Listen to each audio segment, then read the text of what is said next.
હા બોલો બોલો કિશોરભાઈ. રાજભોગના ઘરના 80 રૂપિયા ખાલી કિલોના. આપની પાસે ચણા લોટમાં 2 વેરાયટી છે, ગુલાબ ને ઓસ્કાર. હારો ખાવો તો ઓસ્કાર જ લઈ જાવ મારા વાલા. આમાં કઈ જાદુ ફેર નથી. 115 રૂપિયા કિલો આવે. એક ચોખાના પૌવા હાલો, એક મકાઈના પૌવા. એક માલની યાદી હતી. ઓસ્કારનો એક બાચકું નાખી દો, ગોળનો ડબ્બો નાખી દો. ભૂકી આપને ગોલ્ડન જ હો, બીજી એક હાલતી જ નથી. ગોલ્ડન જ નાખજો તમે. તમારું છોકરું તો બહુ કજિયાર હો, ચોકલેટ ખોરો બહુ ગોકેરો કરે છે.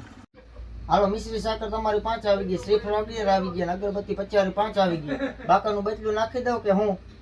આપની દુકાન સવારે 7 વાગ્યાથી સાંજના 9 વાગ્યા સુધી ખુલ્લી જ હોય. ગમે તે હાઈલો ના પુગાય તો ગમે તે તમારા ફોન ઉપર ઓર્ડર કરી દો એટલે ઘરે પૂગી જાય માલ. તેલમાં તમે બોલો ને, આપણી પાસે કપાસ છે, સિંગતેલ 2 પડ્યું, 1/2 કિલો, કિલો વાળું ડબ્બા બધું છે. તમારે જે જોઈ નાખી દો. બોલો ને કયું જોઈએ તમારે?